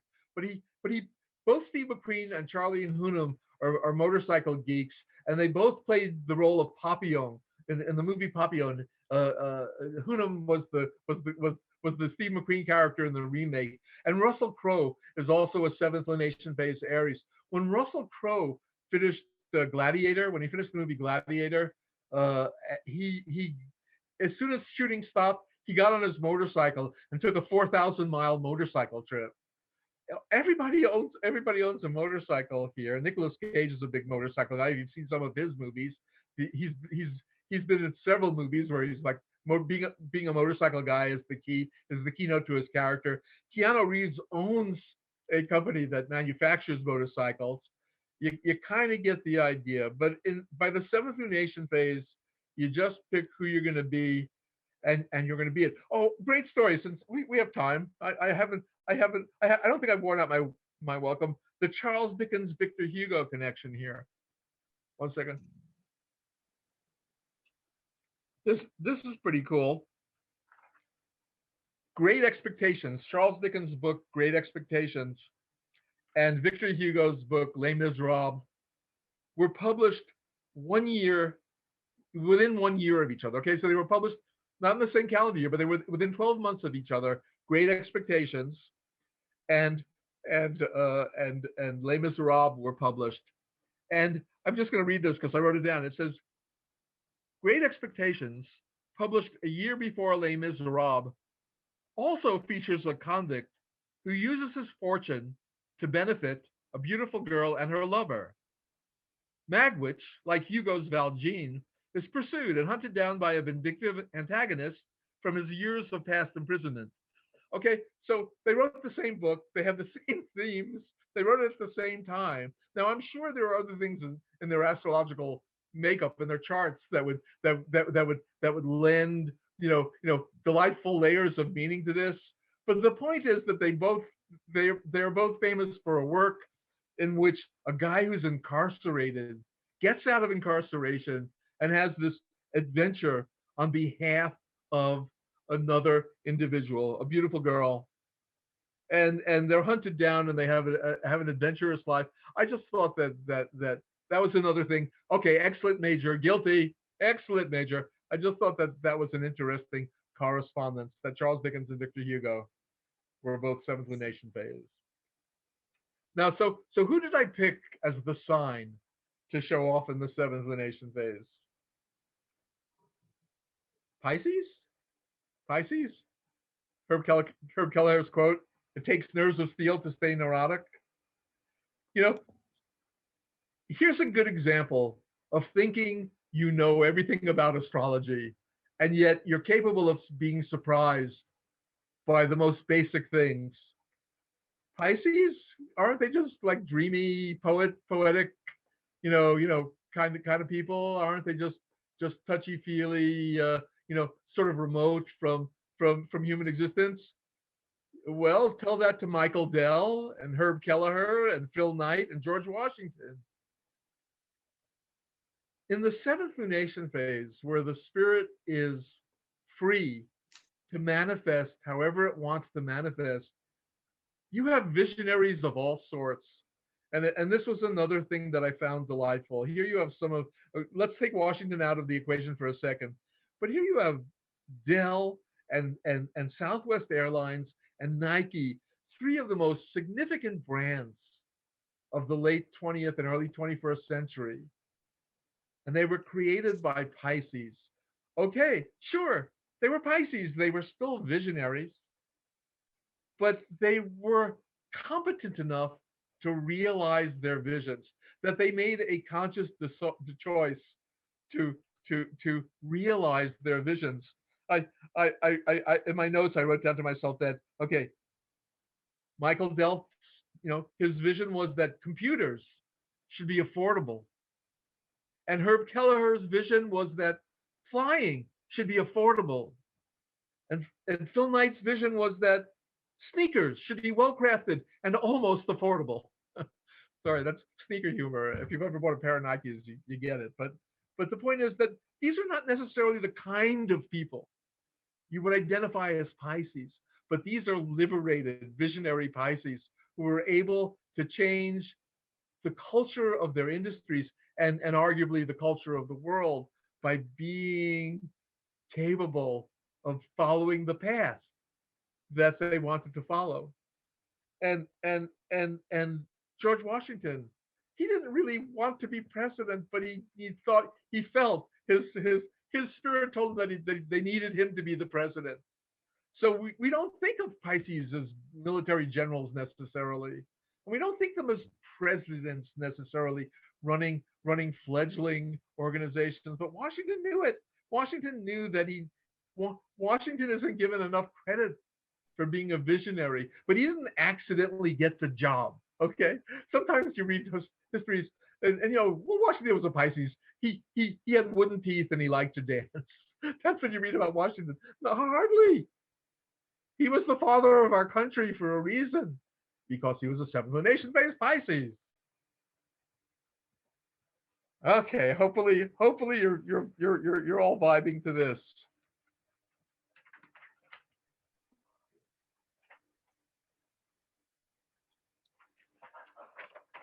Eighth Lunation phase, and my dear friend Ken Beller is in the audience, and hopefully he's still with us. He's waited as an eighth Lunation phase person for this, as an eighth Lunation phase. Yes, I know eighth Lunation phase people. The balsamic moon, 271 to 360 ahead of the sun. Keyword for this phase is completion. The world is finite. I am universal. You'd think that getting to the eighth Lunation phase would be a party, but it's not exactly. Even though we're in an eighth Lunation phase moment right now. In the eighth Lunation phase, okay, and it's funny, I have done quite a bit of consultations over the last 10 to 15 years. I left my real world career, and I've been doing lots of consultations, and I don't know why, because it's not mathematically, it's not statistically reasonable, but I would say close to half of the people who come to see me are eighth Lunation phase people, and we're in the eighth Lunation phase because the eighth Lunation phase people have a tendency to feel that they no longer quite fit in the world. All right, these are people, according to the myth, who have lived all of their lifetimes and are now in a final lifetime, and they are somehow aware that one of the things that their spirit is telling them is that they are obsolete, that being human is somehow obsolete, especially in the world to come. It's impossible to be in the eighth Lunation phase and not spend a lot of time contemplating about, okay, so you're telling me that I'm finished with my incarnations. What comes next? That the eighth Lunation phase people always are asking me, so Steve, what comes next? And as you know, now you know today, well, Steve's only a fourth Lunation phase person. How would he know what comes next? And that's absolutely the right answer. I don't know what comes next. I don't know if any of you have had the pleasure of seeing the Albert Brooks movie, Defending Your Life.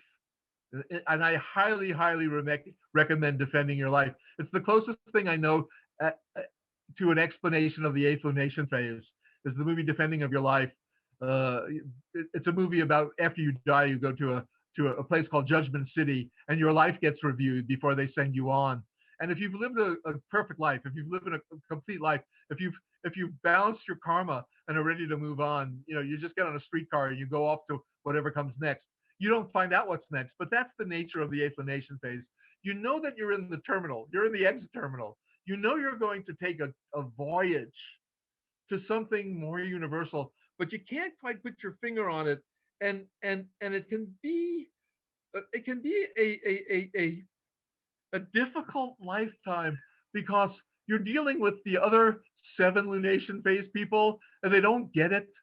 They just don't get the fact that there's a universe out there, and not only does it exist conceptually. Not only is it something that we can look up at the sky and we see this vast, never-ending, expanse of stars. Eighth lunation phase people feel down to the core of their being that they're headed there, and it freaks them out because they don't know what it is they're supposed to be in this next universe, but they spend a lifetime contemplating it. I will also share with you that one of the experiences that eighth lunation phase people tend to have is that this is considered in the myth the lifetime in which you have to balance out, where you have to zero sum your karma. Does that make any sense? You have to balance all your karma. So eighth lunation phase people tend to be incredibly deeply involved with people for about 2 years, all right, or 2.5 years, or 3 years, just long enough for Saturn to pass through a sign. Is about how long eighth lunation phase people are involved with other people, and the involvement is ordinarily quite intense, quite meaningful, quite important. That for a short period of time you have this life and death involvement with another human being because you're balancing out karma. So if you were mean to this person in a past lifetime, they get to either forgive you or be mean to you in this lifetime. I know that's pretty basic, pretty simplistic, but that's about it. So and then what happens is you have this involvement. The eighth lunation phase person has this involvement, and then they move on and they never think about that person again. That's the thing that blows my mind frequently about eighth lunation.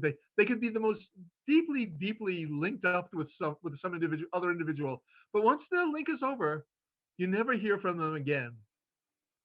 I will share. Okay, in the interest of sharing, I was married for 2.5 years to an eighth lunation phase person. I haven't talked to her since. And I've been very happily married now for 32 years, and to my second wife. But the first wife, never talked to her. That's an eighth lunation phase experience. All right. So who are some of the famous people in the eighth lunation phase? Okay. Those of you who are into astrology, no surprise, Dane Rudhyar is an eighth lunation phase.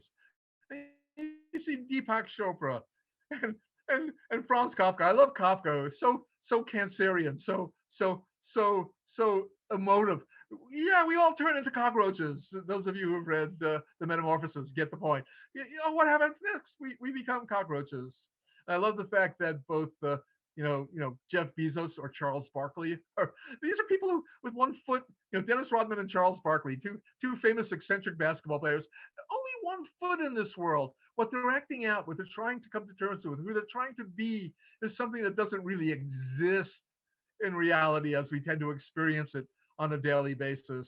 Jeff Bezos, that's an interesting one. It's a Capricorn. Okay, all Bezos wants to do is live on Mars.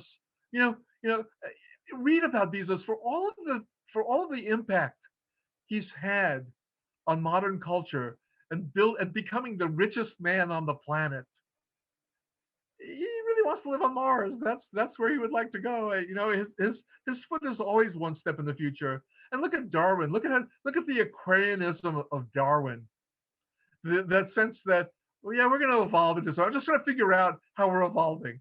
It's natural selection. We're evolving. I don't have my finger exactly on what we're evolving into, but I know it has to do with evolution. You kind of get the point. All right, so who did I pick? What sign did I pick for the eighth lunation phase? What sign would be a good sign to look at for the eighth lunation phase? So we have eighth lunation phase Sagittarius and Miley Cyrus. You can't live a positive life with a negative mind, Miley Cyrus. And so as eighth lunation phase Sagittarians, we have Miley Cyrus, we have Scarlett Johansson, we have Bette Midler, and Raven Simone. Raven Simone was she's a famous actress, but she became famous on the Disney Channel, just like Miley Cyrus did. She was in a show for many years called That's So Raven, or there was another one with Raven in the title. She was a psychic, by the way. Her character had psychic gifts. What's interesting about the two pictures on the right-hand side is that Scarlett Johansson and Raven Simone are both in those pictures. They're both the Black Widow, okay, which is kind of scary. But they're both being the Black Widow in those pictures. I think the point and why I chose Sagittarius here is that Sagittarius. Hi Ken, I'm thinking of you, man. Okay, my friend Ken Dollar is an 8th Lunation phase Sagittarius. Sagittarius are very aware that life is strange and massive. And I'm speaking today. I'm speaking to you, and I'm very aware that Jupiter is sitting exactly on my sun, so that I'm full of the lesson of sun signs today, because once every 12 years I get this way. So the point is though that these are people. This is a sign. This is an incarnation. They know something about existence, but they know that they don't know all there is to know about existence. I don't know if any of you have ever seen the Scarlett Johansson movie Lucy. I highly recommend it as an insight into the 8th Lunation phase, along with defending your life, because in the movie Lucy, Scarlett Johansson evolves into a computer. She also plays the voice of a computer in another famous movie. But the point is that you got Scarlett Johansson evolving into being a computer. Bette Midler, she's most comfortable as a witch.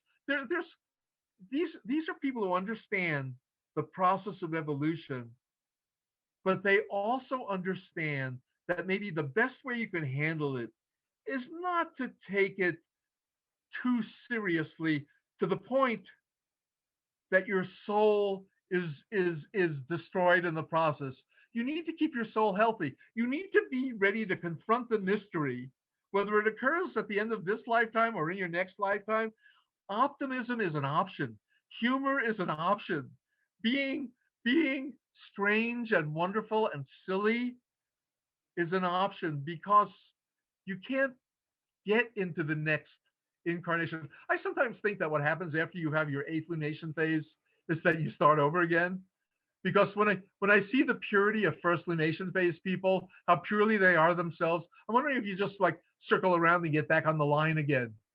I don't know. I just know that in this particular examination that I performed for the 96 incarnations, I saw these correspondences, and I just thought that they were worth writing down. So that's what I did in the 96 incarnations. And I will tell you this: I am not a person who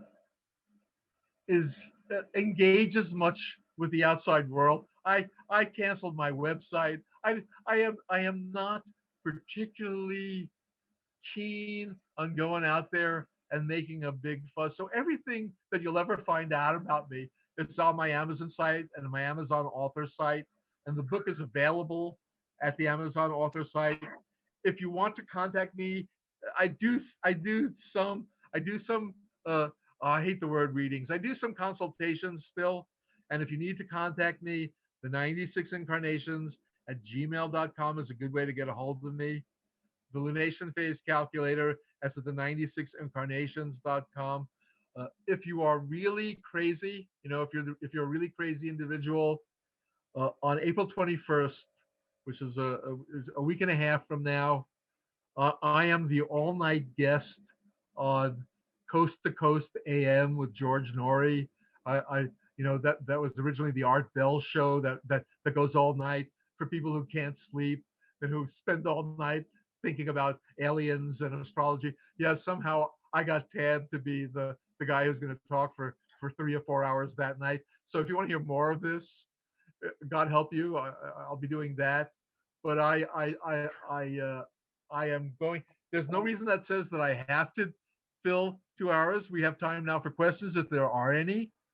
Otherwise, I hope this was edifying and somewhat entertaining, and I enjoyed being with you. So I think I'm ready for any questions, Gal. Okay. I don't see anything in chat this minute, but somewhat Liz Shira agreed with you about the end of one incarnation evolution to get to the next. Yes, and Janet Booth has has a question. Do you want to allow people to unmute themselves and ask? Yes, yes, absolutely. Well, yeah, if people care to chat about this, we can for a while. Okay. If not, I love you all anyway. I actually have a comment and a question, maybe two. Okay. Years ago, I heard about something called Lunaception, which is trying to help women who are trying to conceive a baby, and that there's an astrological fertility period that is your repetition of your natal moon phase. So the idea was if you could get your menstrual cycle in sync with your lunation phase, it would increase your potential for getting pregnant. This is women who were having difficulties. And they did that by saying, out of the whole month or out of a 28-day period, sleep with a headband on over your third eye.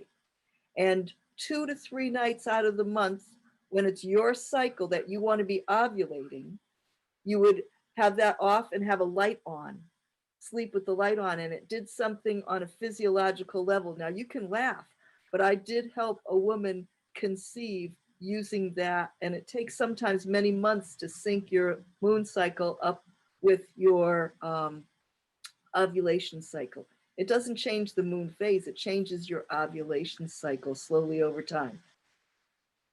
Think what you want. I wasn't laughing at you. I was a discovery frequently elicits a laugh from me. Yeah, it's a wild concept. So that's one thing I wanted to mention, because somebody before had asked, is it your power time during your moon phase? It might be for women trying to conceive. The other point I wanted to ask is, there's not an even distribution amongst people born in those 8 phases. Like more people are born around the full moon. But do you know anything about distribution of, other than that more people are born around the full moon? It's like the tidal pull on that, bag of water. That of course sounds reasonable to me. I don't have an answer to your question. I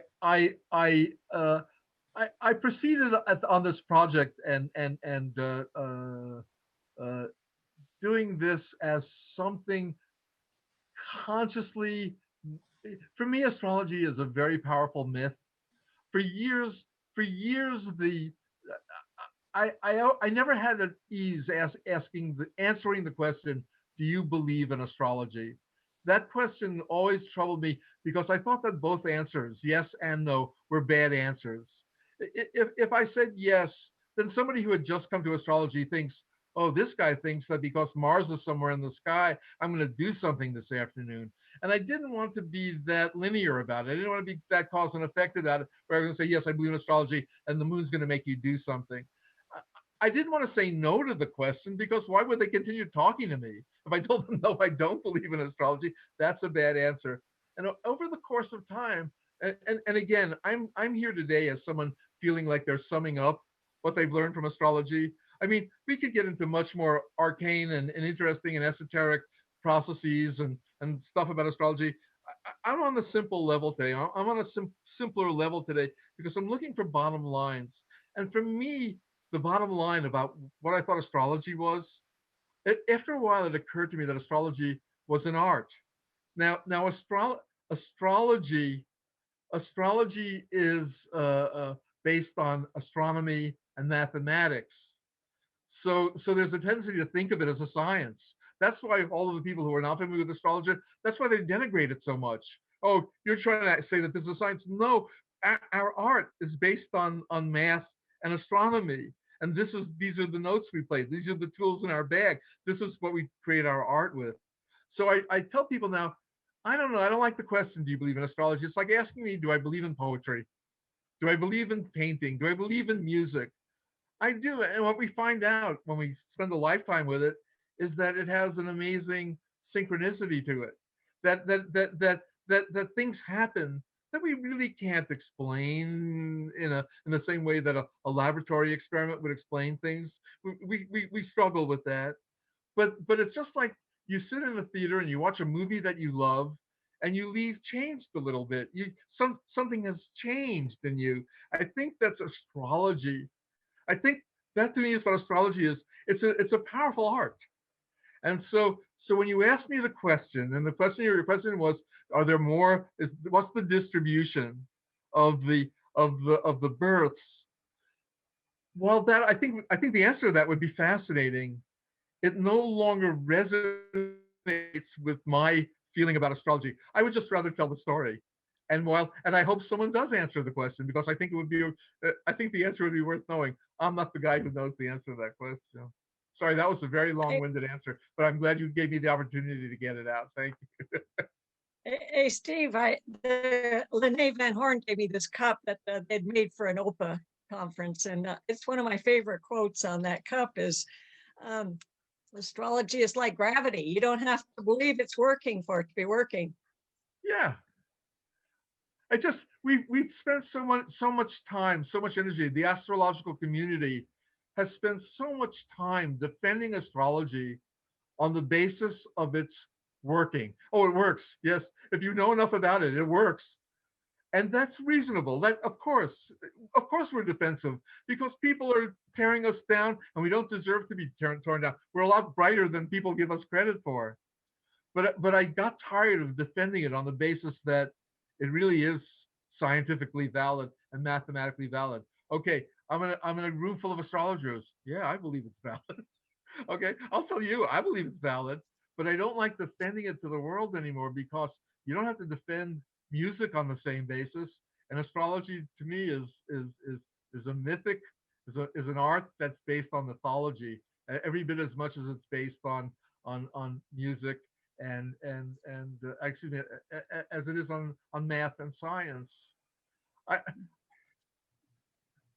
Well, I, the art is in the interpretation, right? I mean, I don't have to agree with somebody's interpretation. That's theirs perspective. I think that that's the art of picking and choosing and knowing what to say about anything that's an actual point in space. Yes, you can say the planet is there, and it makes that that aspect with that other planet, and that's a fact. But our interpretation of what it means, that's where the art comes in. Yes. yeah, what I find is when I do my own consultations, when I do readings, like I'm partial to Athena. I'm also partial to Chiron. I love Chiron.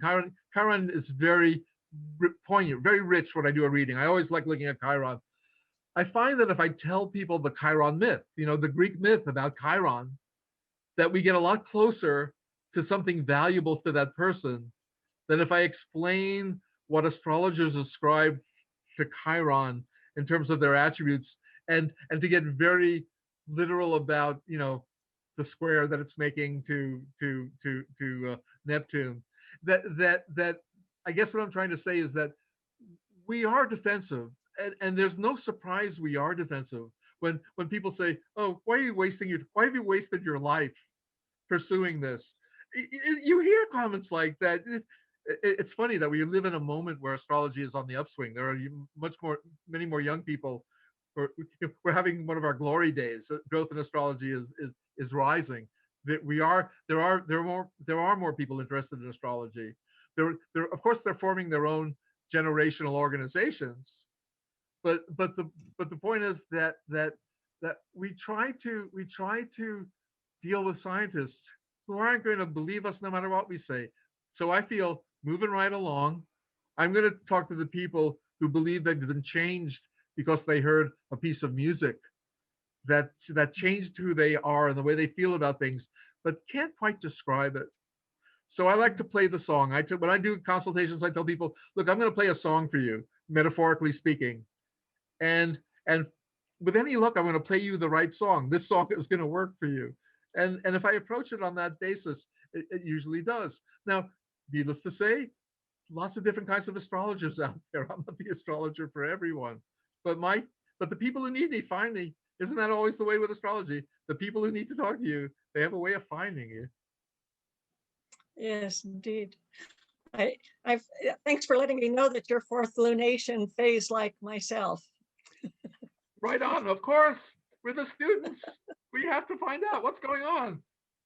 Yes, I was watching the PBS special on Hemingway this last week, and he killed himself. And so when you were talking about that fifth lunation phase, I pulled up his chart, but he was a fourth lunation phase, awfully close to that full moon. But he didn't quite make it into that fifth lunation phase when he was born. So, but I have had a But he is a dear Cancer. friend that was seventh. Pardon? But Hemingway was a Cancer, so he was pretty. If he was a couple of degrees away, and he was a Cancer in the fourth lunation phase anyway, we'll make him an honorary fifth lunation phase person. Okay, great. I had a seventh phase boyfriend, and he was the one that got me on the motorcycle. I fulfilled my dream of trying what it was like to ride a motorcycle. Yeah. Yeah. Somebody else. Okay. Sorry, I interrupted you. But No, I you was go. just You go. thought I'd You go. see if there's somebody. I don't. There was something. Anyway, there's a lot of appreciation. Great talk. Anyway, I don't know if anybody has a question. Please interrupt and let us know you have a question. I have to correct myself. I looked online and I found a study, a real scientific study, based on births in Phoenix Hospital between 95 and 2000, and they said no correlation between moon phase and birth rate. There you go. One study at least. Anyway. I did use that. I used to counsel people way back in the 80s about that connection between their moon sign and the opportunity for getting pregnant. Is that when that study in Russia came out about that whole lunation phase, I counseled a lot of women, and some of them did get pregnant. Yeah, it's always good when you do the ones that work.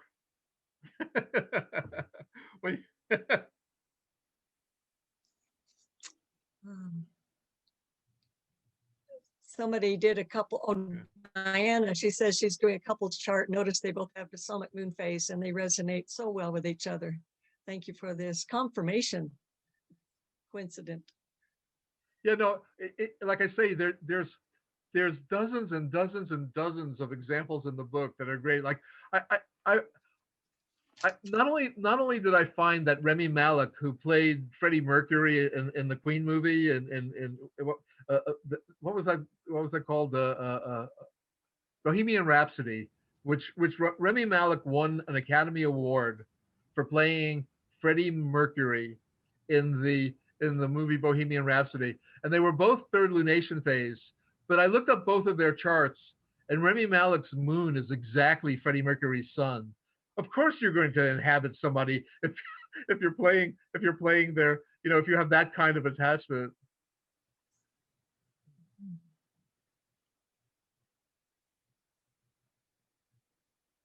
Oh, Lizzie said it. Yeah, she went when she worked in labor and delivery. It sure seemed like there was a connection.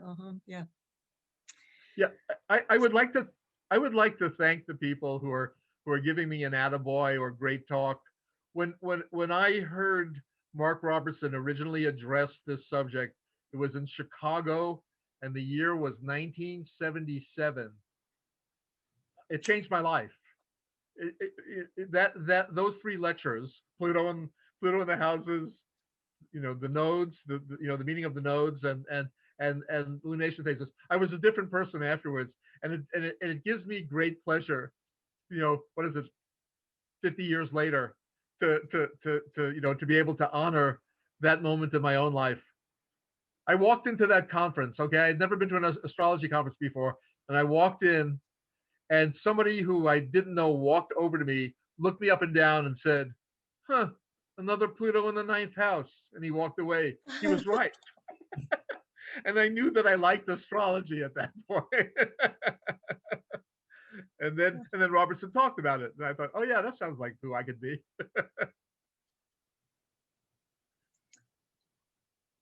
Wonderful. Anybody else want to jump in with a question or a comment? Any other fourth lunation people in the audience? Gosh, I have a balsamic moon, and the 2.5-year karma cycle is so true. Also, many NDEs, one foot in the strange life. Thank you so much. That's Debbie. Okay. Yeah. Outside of my friend Ken Beller, everyone is fourth lunation phase here. Ken's just doing it to be a nice guy, to be a good guy. No, some of my clients are here, and I'm very appreciation to you guys. And by the way, those of you who are my clients, my computer got wrecked in a very disastrous way this past week, and I lost my address book because I'm still a Luddite in some ways. I didn't have it backed up in the cloud via Gmail, so shoot me. But those of you who are my clients, if you would shoot me an email, I would appreciate it, because I lost a lot of email addresses. Wow. So thank you. And thank you guys for coming. Oh, we've most enjoyed it. We've all enjoyed it. Thank you so much, Steve. Thank We'll you, look Gail. forward to getting your book. Everybody go get his book. Yes. Yeah. Always a pleasure. Thank you. Great job, Steve. Wonderful. Thank you, Ken. I'll talk to you later. Sounds good. Bye, guys. Happy Bye. new moon to everybody. Yep. Yeah, happy new moon. Like Yes. that. Tomorrow. Tonight. Tonight. Okay, yeah. Bye.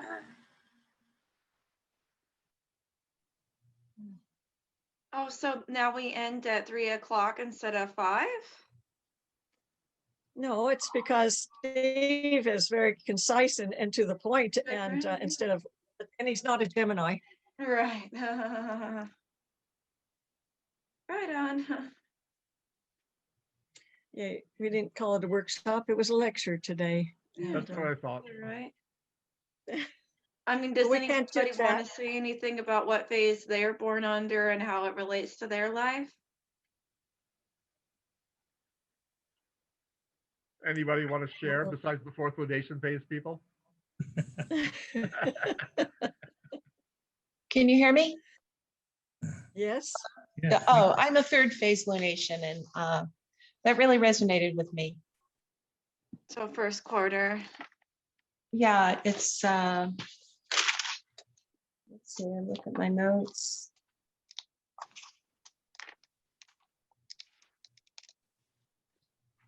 Yeah, chaotic, and I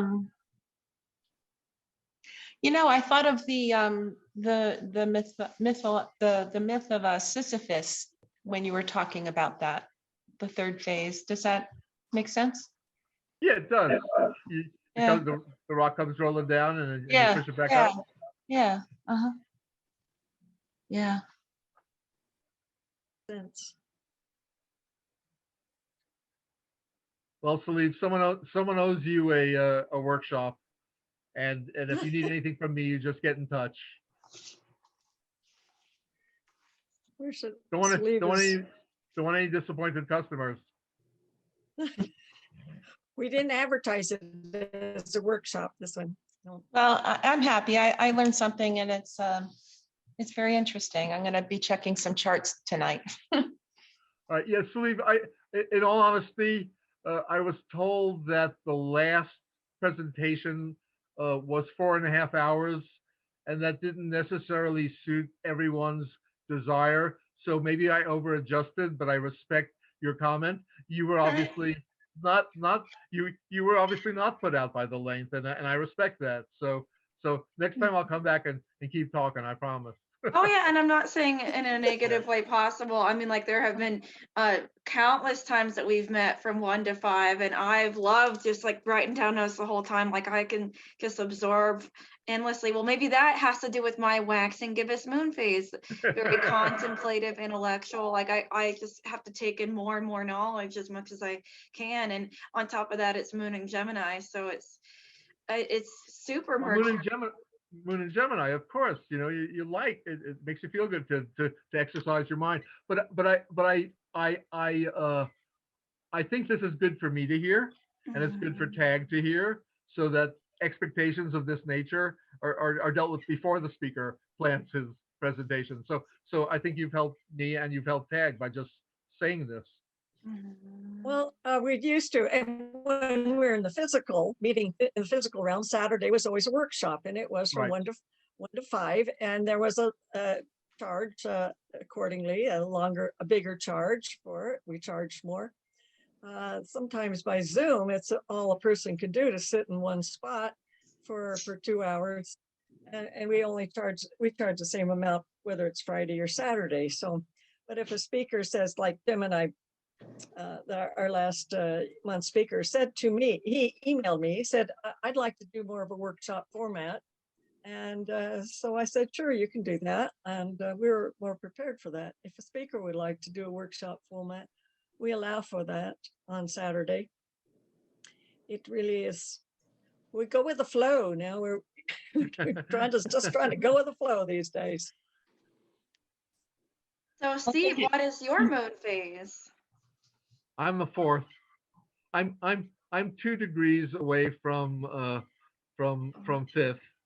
So the Moon in waxing Leo and- gibbous, yeah. Yeah, moon in the Leo. But yeah, I addressed that a little bit when I talked. So yeah, I'm a Yes. fourth Lunation phase Aquarius. Moon in Leo in the 9th house, so I love showing off knowledge, 9th house stuff. Oh, Got Steve, Pluto and Saturn. I wrote down the degrees, the range, but I didn't write down the third lunation name of the cycle. It's the here. It's You got me waxing. I too. know it's waxing. It's waxing balsamic, isn't it? Here, I've got the book in front of me. I'll just look it up. First quarter, it's the first quarter is. Yeah, the third is first quarter. Fourth is waxing yeah. Venus.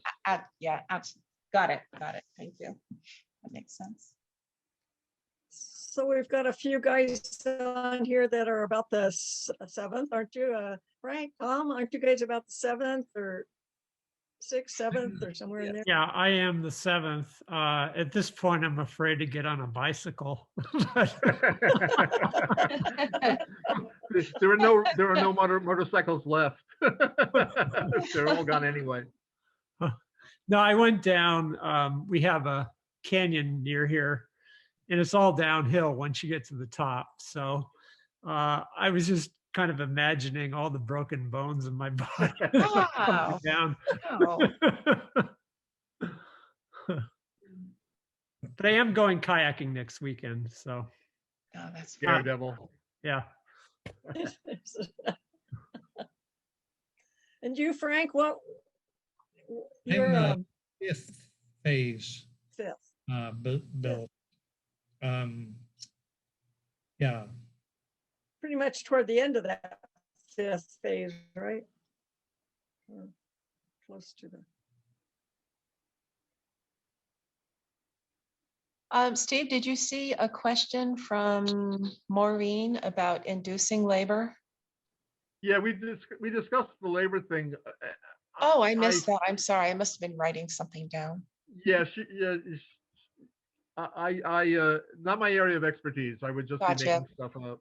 Gotcha. Okay.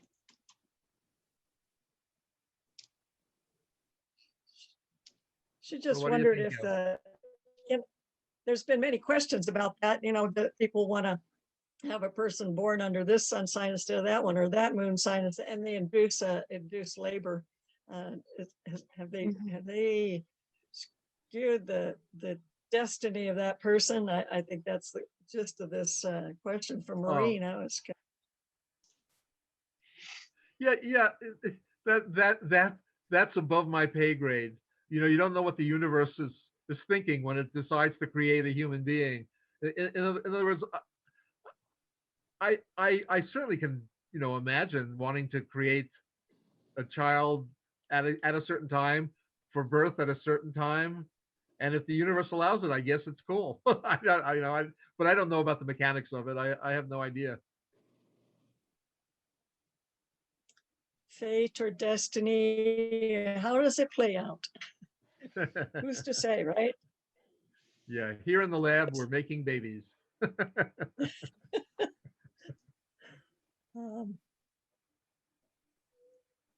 Anybody else?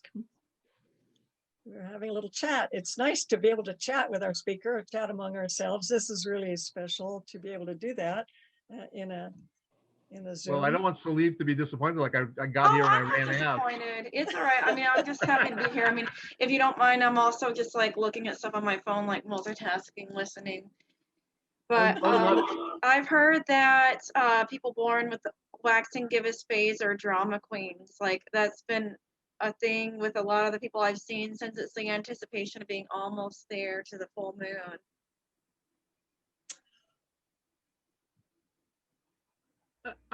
Again, I think today I spent trying to argue that your sun sign is going to have a lot to do with that. I think I could be a drama queen at times because I've got moon in Leo. Yeah. You know, that waxing gibbous moon is in Leo. So yeah, is there the moon in Leo's like a little attention? Yeah, we do. We do. We like to be a little Right, yeah, dramatic. maybe a moon in Leo would be like that no matter what phase. Well, my brother is a sun in Taurus, moon in Libra, and he just gets all like worked up about so many things. And my boyfriend is a sun in Scorpio, moon in Aries, and his life is constant drama. And like when I was younger, I was a drama queen. I'd like to think maybe not so much now. I in no way meant to say that there wasn't an infinite amount of more things you can look at in a chart. I was just interested in what I spoke about today as a kind of foundational understanding. Like, let's start here. If you're going to deal with a human being, here's one way to start with them that involves the sun and the moon. Can it be much more complex? Of course. Are people different? Really different? Of course they are. I don't think I encapsulated all of astrology today, but I talked about something that I found somehow basic. And when I do the lunation phases, when I know someone's lunation phase, just like when I know their sun sign, I feel like I know something about them. And more times than not, it seems to be somehow valid. You know, I think the drama queen Rudhyar, places have more or elsewhere. Rudhyar certainly thought that that was a foundation when he wrote his book about the phases of the moon, and he could wax as poetic and get as out there as anybody. The best. He was the best. I'm sure he came up in the last night's talk too with the yes. Linda compared Rudhyar's Neptune. He's the Neptunian, where Mark Edmund Jones was the Saturnian, and how they actually came out with their books when there were aspects, to either Neptune or Saturn, or how the two have interacted in the publishing of their books about the Sabian symbols. And it's fascinating. It is. Okay, I don't mean to linger to keep people here. I'm just happy to stay if you'd like me to. So you decide whether to call it or not. What do you have to say about the lunar phases between other planets? Like, say, for example, I've read what Stephen Forrest has to say about your lunar phase between Venus and Mars and what it means for your karmic journey of romance. Like, say, for example, if someone has Venus balsamic to Mars, then it's like they have to finish up all the karmic ties with lovers from past lives. And Venus new moon from Mars, it's like all these new relationships in this lifetime that are different from people they knew before because they already finished up from previous lives, and so on. Phase relationships are valid between all planets. In fact, Philip Sedgwick, who used to be really active with you guys down in Tucson. That's my mom's partner, if you don't know. Oh, I didn't know that. So he was. Philip was always interested in phase relationships between all the planets, and they're all valid. I admit that I went to Sun and Moon, which I consider the basic archetypes, but all of the others will of course inform your understanding of people beyond that Sun and Moon relationship. So of course I believe in phase relationships. Mark Robertson, the guy who I talked about today, he was also a very big phase relationship guy. They're all valid. I just dwelt on one pair today, but I'm not in any way saying that the others aren't important. They are. We're very fortunate to have good astrologers speak for us. You're a great organization. Not everybody is endeavoring to keep it together. It's hard. It's hard to run a quality society. Congratulations to you on that. That's awesome. We, I think I'm a little worn out. I think I'm All getting right. I'm getting to the end of my Well, thank youthful you. brain cells. I understand. Thank you for your time. About time. Please say Thank you so hello. much, Steve. Yeah, Oh, I'll say hi to Philip for you. Please do. And Gail, I'm honored by Tag's interest in my work and the fact that you have me sometimes. That's awesome. I appreciate it a lot. Frank, I'm going to try to keep myself in good health, and I want to be invited to the 50th. I expect you'll do a 50th anniversary too. I want to be at the golden anniversary. We will do that. Remember, Gail, let's write it down. Right. It has to come to our 50th anniversary party. We'll help each other stay recollected. Remember that. We'll remember that, Steve. Okay. All right. Bless you all. Thank you. Thanks. Later. Thank All you. right. Thank you.